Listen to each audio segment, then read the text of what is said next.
Hi students, good morning all of you. Today I am going to discuss about the topic nephron structure and formation of urine. So yesterday class lo excretion part 1 ante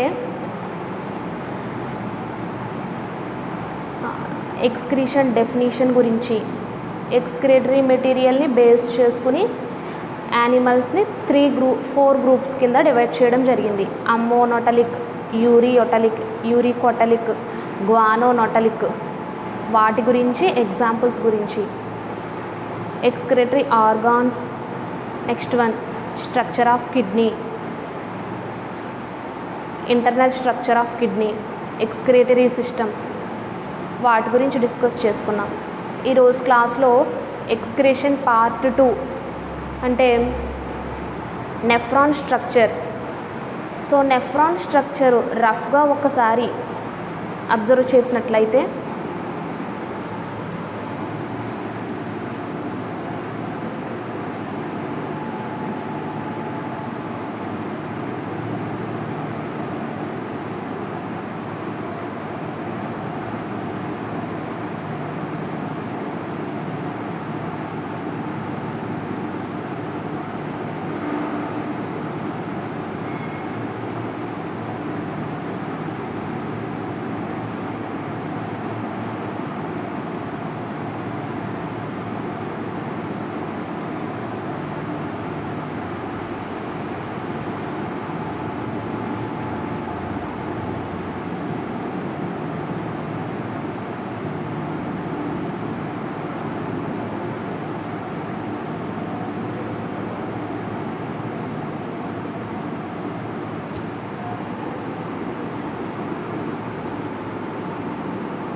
structure of nephron. So దీని పార్ట్స్ని label చేసినట్లయితే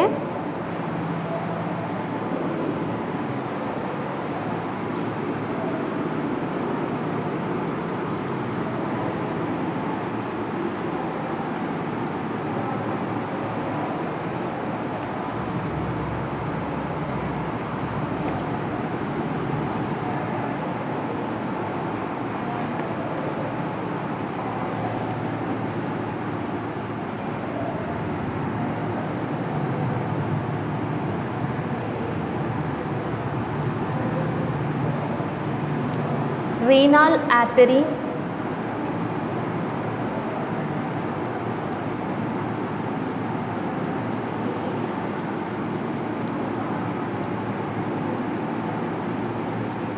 efferent arteriole,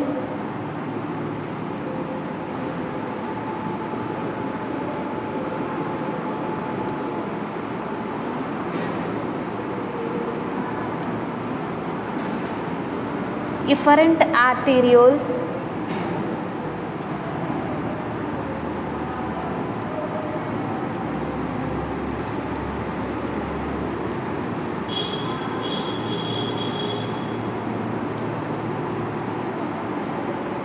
Bowman's capsule,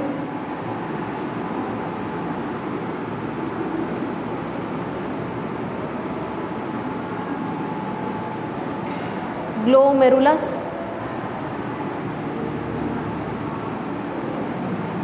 proximal convoluted tubule,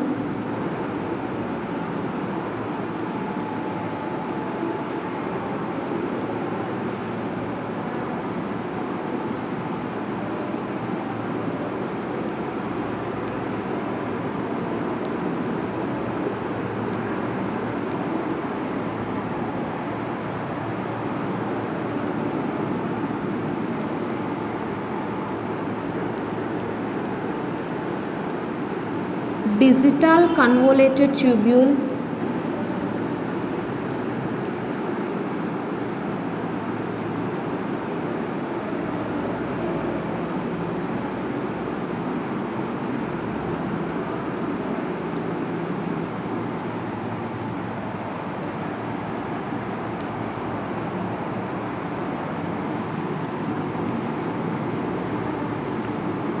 vasa recta,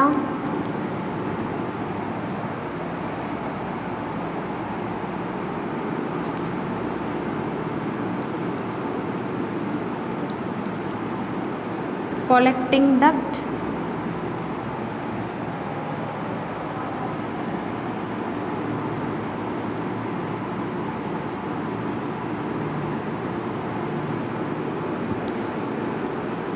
loop of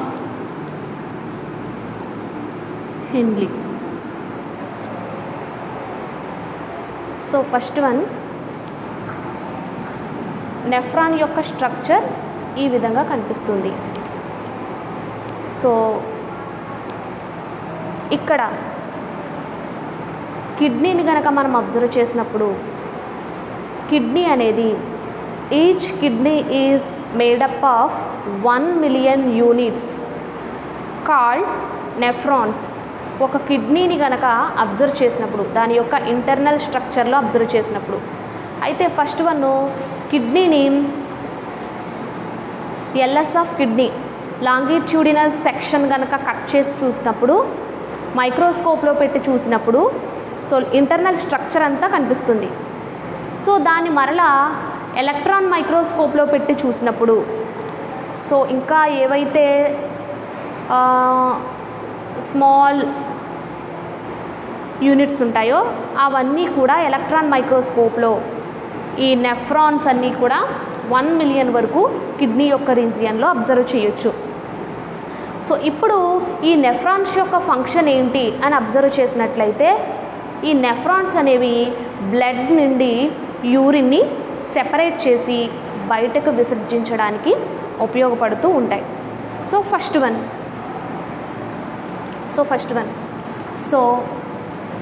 one Bowman's capsule.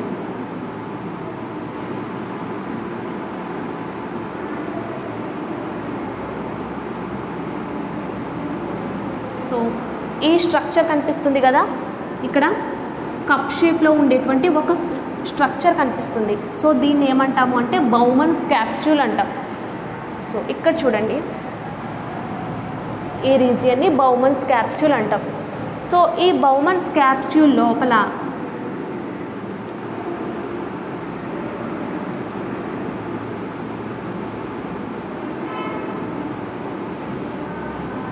So layer అనేటువంటిది ఉంటుంది, thin layer అనేటువంటి ఉంటుంది. ఆ లేయర్లో పోరోసైట్స్ అనేటువంటి cells ఉంటాయి.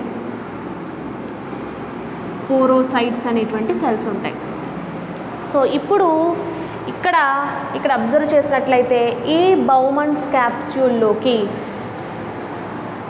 రీనల్ ఆర్టరీ ద్వారా రీనాల్ ఆర్టరీ. సో ఇక్కడ రీనాల్ ఆర్టరీకి ఎఫరెంట్ ఆర్టీరియోల్ అంటే బౌమన్స్ క్యాప్స్యూల్లోకి ఎఫరెంట్ ఆర్టీరియోల్ అనేది బ్లడ్ని తీసుకురావడం జరుగుతుంది.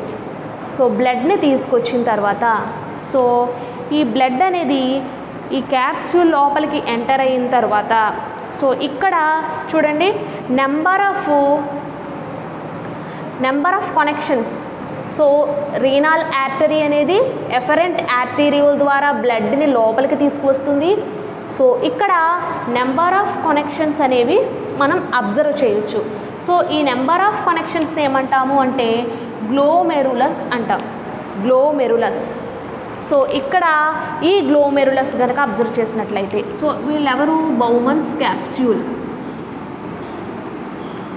Bowman's capsule. సో లోపల నెంబర్ ఆఫ్ కనెక్షన్స్ అనేవి కనిపిస్తున్నాయి. సో ఈ నెంబర్ ఆఫ్ కనెక్షన్స్ని ఏమన్నాము గ్లోమెరులస్. గ్లోమెరులస్ అంటే బౌమన్స్ క్యాప్స్యూల్ లోపల ఏ సెల్స్ ఉన్నాయి పోరోసైట్స్. ఈ గ్లోమెరులస్ లోపల స్లిట్ పోర్స్ అనేవి ఉంటాయి. Slit pores. సో ఇప్పుడు ఈ పోరోసైట్స్ స్లిట్ పోర్స్ యొక్క ఫంక్షన్ ఏంటి అంటే బ్లడ్ని ఫిల్టర్ చేయడానికి యూజ్ అవుతూ ఉంటాయి. సో మనం ఏదైనా ఒక లిక్విడ్ని వాటిని ఫిల్టర్ చేసేటప్పుడు నట్ అనేది పెడతాం. సో ఏ విధంగా అయితే ఫిల్టర్ చేస్తుందో నట్ అనేది సో అక్కడ ఉండేటువంటి బౌమన్స్ క్యాప్స్యూల్లో ఉండేటువంటి పోరోసైట్స్ అదేవిధంగా గ్లోమెరులస్లో ఉండేటువంటి స్లిట్ పోర్స్ ఫిల్టర్ చేయడానికి యూజ్ అవుతూ ఉంటాయి, హెల్ప్ అవుతూ ఉంటాయి. సో ఇక్కడ ఉండేటువంటి ఎపిథీలియంను బౌమన్స్ క్యాప్స్యూల్లో ఉండేటువంటి ఎపిథీలియంను ఏమంటాము అంటే స్క్వామస్ ఎపిథీలియం అంటాం. స్క్వామస్ ఎపిథీలియం అంటాం.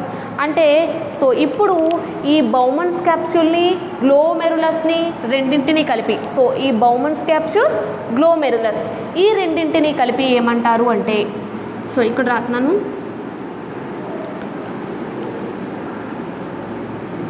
Bowman's capsule glomerulus.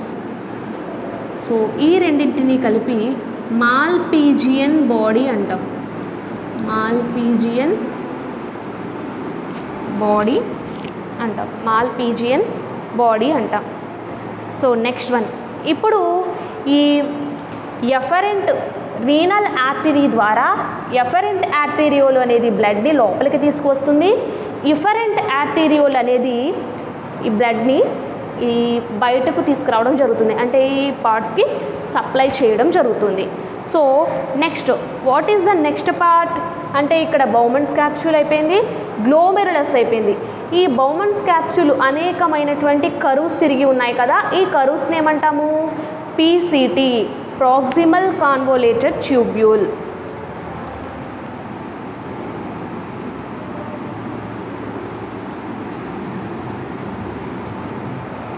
సో ఇప్పుడు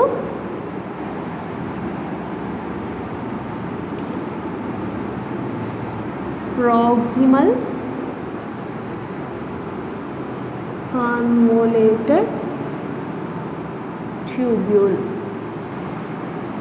సో ఈ ప్రాక్సిమల్ కాన్వోలేటెడ్ ట్యూబ్యూల్ని మీరు అబ్జర్వ్ చేసినట్లయితే సో ఇది ఒక లేయర్తో ఫామ్ అవడం జరుగుతుంది. సో ఇక్కడ బౌమన్స్ క్యాప్స్యూల్ అనేది స్క్వామోస్ ఎపిథీలియంతో ఉంటుంది. ఇక్కడ పీసీటీ ప్రాక్సిమల్ కాన్వోలేటెడ్ ట్యూబ్యూల్ లోపల ఉండేటువంటి లేయర్ని ఏమంటాము అంటే క్యూబాయిడల్ ఎపిథీలియం అంటాం.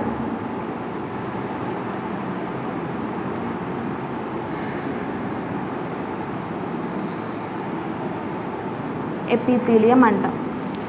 సో ఇప్పుడు ఈ ఎఫరెంట్ ఆర్టీరియోల్ ద్వారా లోపలికి వచ్చింది. సో ఇక్కడి నుంచి పీసీటీలోకి ఇది ఓపెన్ అవుతుంది, పీసీటీ లోపలికి ఓపెన్ అవుతుంది. సో ఇక్కడ క్యూబోడియల్ ఎపిథీలియంని కనుక మనం చూసినట్లయితే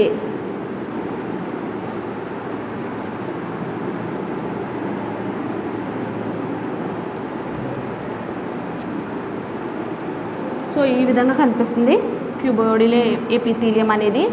సో ఈ క్యూబాయిడల్ ఎపిథీలియం పైన బ్రష్ బార్డర్ అనేది మనం అబ్జర్వ్ చేయొచ్చు. ఈ బ్రష్ బార్డర్ యొక్క ఫంక్షన్ ఏంటి అంటే, సో వీటిని మైక్రోవిలై అంటాం. మైక్రోవిలై అంటాం. సో ఈ మైక్రోవిలై అనేది మెటీరియల్స్ని, సో మన బ్లడ్లో యూస్ఫుల్ మెటీరియల్స్ ఉంటాయి, హార్మ్ఫుల్ మెటీరియల్స్ ఉంటాయి. యూస్ఫుల్ మెటీరియల్స్ని ఈ మైక్రోవిలై అనేది అబ్జార్బ్ చేసుకుంటుంది. అబ్జార్బ్ చేసుకుని హార్మ్ఫుల్ మెటీరియల్ ఏదైతే ఉంటుందో బ్లడ్లో వాటిని సో ఎక్స్క్రీట్ చేయడం జరుగుతుంది. So next one Henle loop.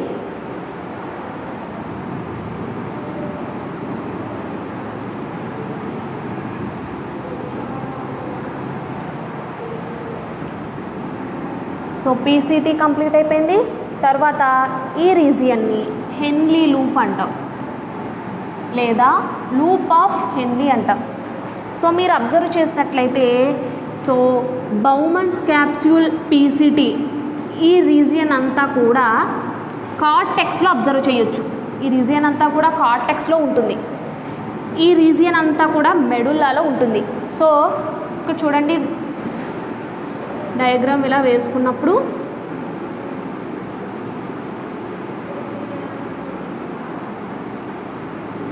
కిడ్నీలో 2 రీజియన్స్ ఉంటాయని చెప్పుకున్నాం కదా. సో ఈ రీజియన్ని కార్టెక్స్ అని, లోపల ఉండేటువంటి రీజియన్ని మెడుల్లా అని అంటారు.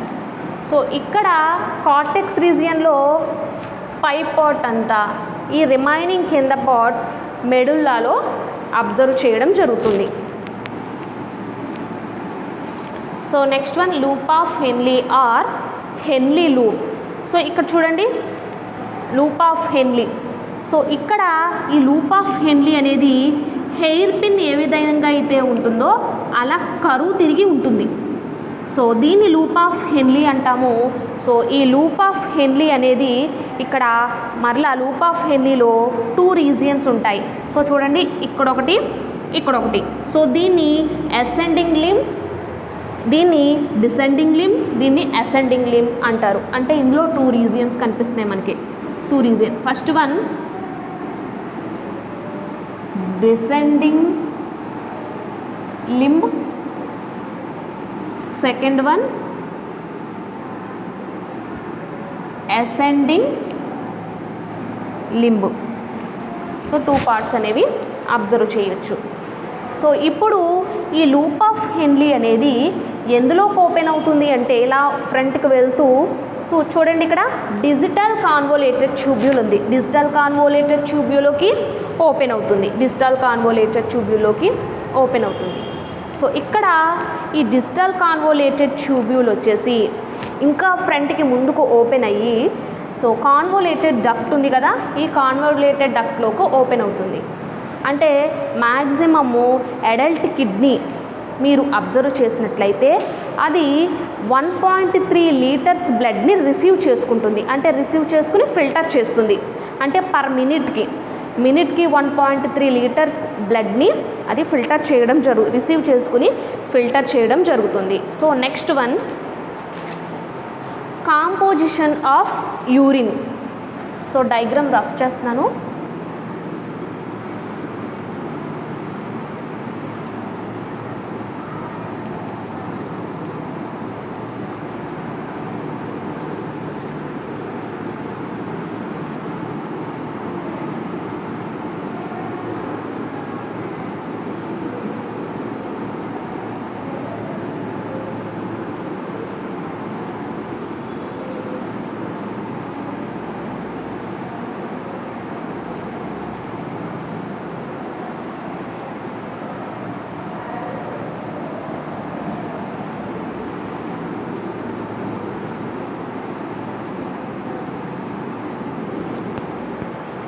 Next one composition of urine.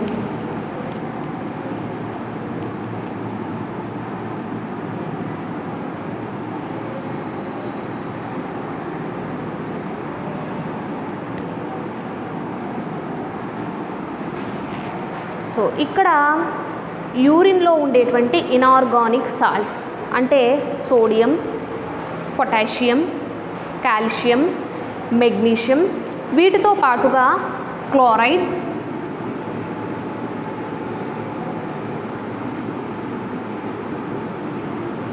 వీటితో పాటుగా క్లోరైడ్స్, సల్ఫేట్స్,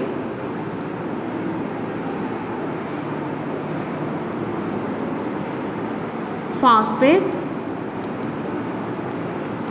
ఇవన్నీ కూడా యూరిన్లో మనం అబ్జర్వ్ చేయొచ్చు. సో ఇక్కడ ఈ యూరిన్ అనేది పేల్ ఎల్లో కలర్లో ఉండడం జరుగుతుంది. సో అలా ఉండడానికి రీజన్ ఏంటి అంటే యూరిన్లో యూరోక్రోమ్ అనేటువంటి మెటీరియల్ ఉంటుంది. యూరోక్రోమ్. సో ఈ యూరోక్రోమ్ అనేటువంటి మెటీరియల్ హిమోగ్లోబిన్ అనేది అంటే break down product of haemoglobin అనేది విచ్ఛిన్నం చెందిన తర్వాత వచ్చేటువంటి మెటీరియల్ని యూరోక్రోమ్ అంటాం. సో ఈ యూరోక్రోమ్ వల్ల ఈ యూరిన్ అనేది పేల్ ఎల్లో కలర్లా ఉండడం జరుగుతుంది. So next one urine formation.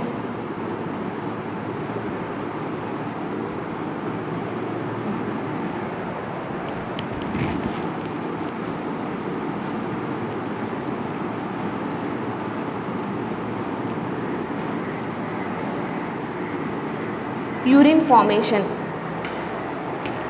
So ఇక్కడ యూరిన్ ఫార్మేషన్లో 3 ప్రాసెస్లో యూరిన్ అనేది ఫామ్ అవడం జరుగుతుంది.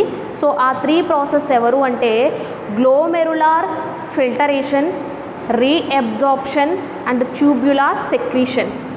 సో చూడండి, first one glomerular filtration,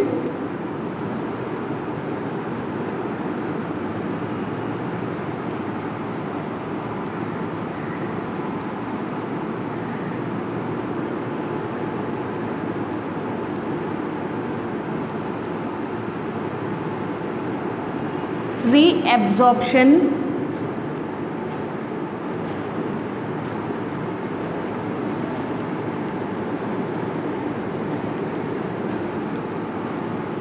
so third one tubular secretion. So first one glomerular filtration observe చేసినట్లయితే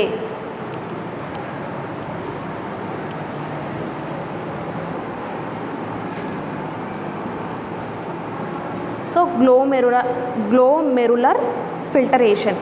సో గ్లోమెరులార్ ఫిల్టరేషన్నే ఆల్ట్రా ఫిల్టరేషన్ అని కూడా అంటారు.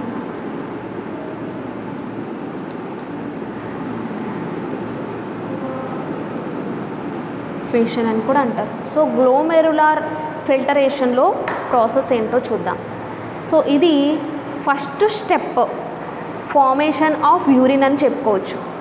సో ఇక్కడ ఏమవుతుంది అంటే ఈ ప్రాసెస్లో బ్లడ్లో ఉండేటువంటి ప్లాస్మా ఆల్రెడీ చెప్పుకున్నాం. బ్లడ్లో ఉండేటువంటి కాంపోనెంట్స్ సర్క్యులేటరీ సిస్టమ్ చెప్పుకున్నాం. బ్లడ్లో ఉండేటువంటి components white blood cells, RBC, platelets, plasma.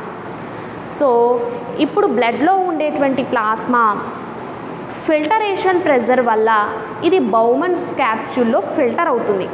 So అలా ఫిల్టర్ అవడాన్ని ఏమంటామంటే గ్లోమెరులార్ ఫిల్టరేషన్ అంటాం. సో ఇక్కడ ఈ హైడ్రోస్టాటిక్ ప్రెజర్ వల్ల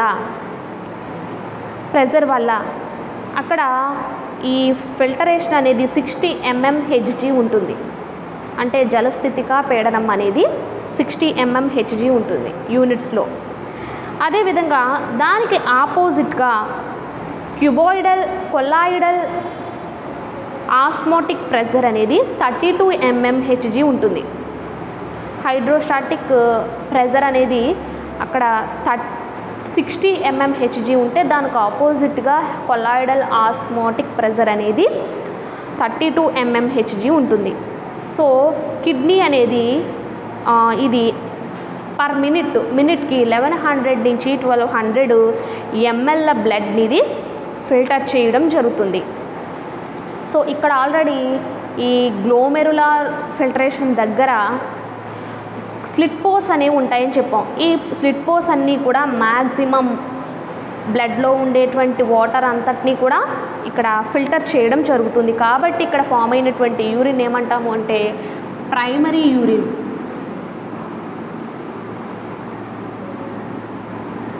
ప్రైమరీ యూరిన్ అంటాం. ఫస్ట్ వన్ అయిపోయింది. Next step reabsorption. So reabsorption అనేది ఎక్కడ జరుగుతుంది అంటే ఇన్ ద పీసీటీ. పీసీటీ అంటే ప్రాక్సిమల్ కాన్వల్యూటెడ్ ట్యూబ్యూల్. సో ఇక్కడ ఏమవుతుంది అంటే ఆల్రెడీ ఇందాక చెప్పుకున్నాం, పీసీటీ లోపల ఉండేటువంటి లేయర్ని ఏమన్నాం, క్యూబాయిడల్ ఎపిథీలియం అన్నాం. సో ఈ క్యూబాయిడల్ ఎపిథీలియం ఇది ఫిల్టర్ చేయడం జరుగుతుంది. సో ఇక్కడ ఈ రీఅబ్జార్ప్షన్లో ఏమవుతుంది అంటే ఈ రీజియన్లో న్యూట్రియంట్స్ 70 నుంచి 80% ఎలక్ట్రోలైట్స్, వాటర్ అబ్జార్బ్ అవుతాయి రీఅబ్జార్ప్షన్లో. ఇక్కడ ఏం అబ్జార్ప్షన్ జరుగుతుంది, న్యూట్రియంట్స్,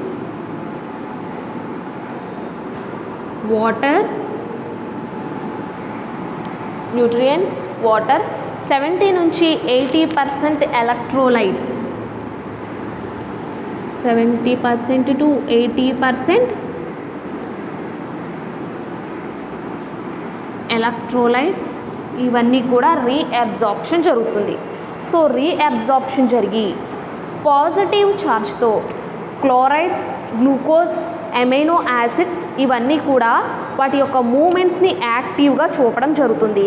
సో ఈ మూమెంట్స్ని ఏమంటాము అంటే ఆస్మోసిస్ అంటాం. సో నెక్స్ట్ వన్ రీఅబ్జార్ప్షన్ అయిపోయింది. సో రీఅబ్జార్ప్షన్ అయిపోయిన తర్వాత ఇన్ ద హెన్లీ లూప్లో ఎలా జరుగుతుంది చూద్దాం. రీఅబ్జార్ప్షన్ అనేది ఇన్ ద హెన్లీ లూప్ లేదా లూప్ ఆఫ్ హెన్లీ, ఇక్కడ ఏం జరుగుతుందో చూద్దాం. సో ఇక్కడ రీఅబ్జార్ప్షన్ అనేది చాలా తక్కువగా జరుగుతుంది. అంటే ఈ హెన్లీ లూప్లో ఉండేటువంటి వాటర్ అనేది పర్మబుల్గా ఉంటుంది, పారగమ్యంగా ఉంటుంది.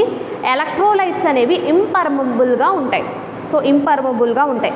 అదేవిధంగా హెన్లీ లూప్ దగ్గర 2 రీజియన్స్ ఉంటాయని చెప్పుకున్నాం కదా. హెన్లీ లూప్ దగ్గర ఎవరు వాళ్ళు, డిసెండింగ్ లిమ్, అసెండింగ్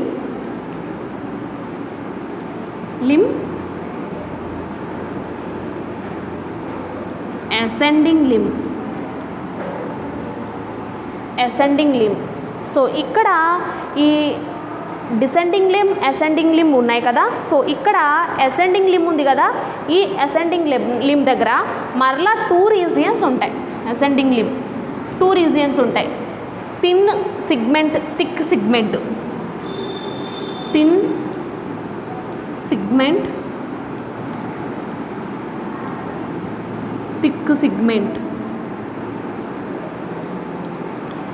సిగ్మెంట్ ఉంది కదా. ఈ థిన్ సిగ్మెంటు ఇక్కడ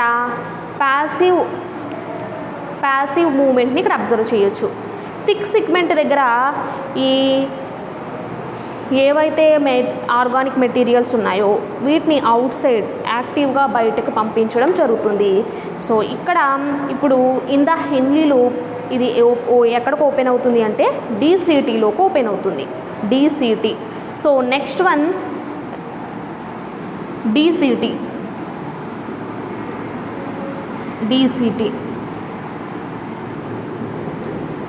డిస్టల్ కన్వల్యూటెడ్ ట్యూబ్యూల్. ఈ డీసీటీలో ఇక్కడ ఏమవుతుంది అంటే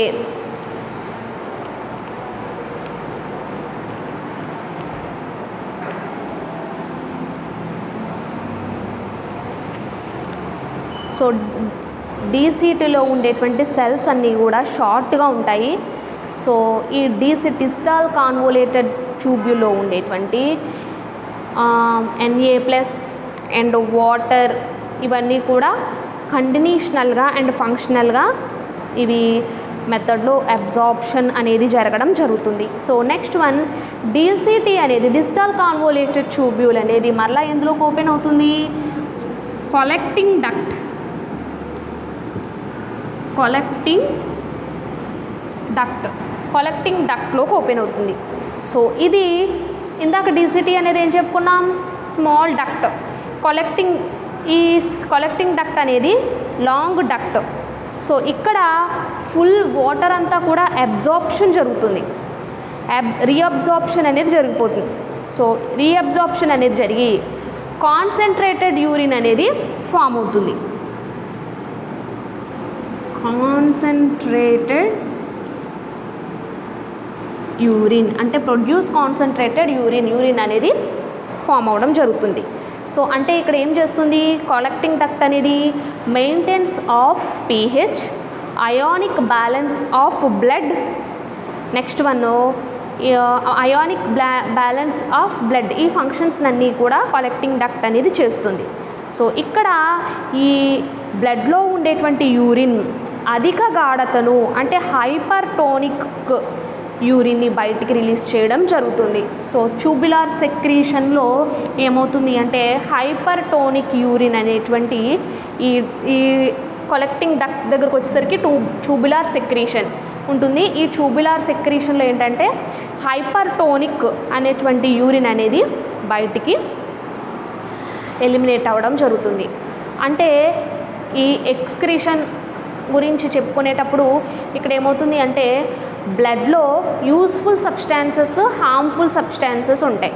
యూస్ఫుల్ సబ్స్టాన్సెస్ అనేవి బాడీకి యూటిలైజ్ చేసుకుని హార్మ్ఫుల్ సబ్స్టాన్సెస్ని ఎక్స్క్రేటరీ ఆర్గాన్స్ ఏవైతే ఉన్నాయో వాటి ద్వారా బయటికి పంపించడాన్ని, బయటికి ఎలిమినేట్ చేయడాన్ని ఏమంటామంటే ఎక్స్క్రీషన్ అంటాం.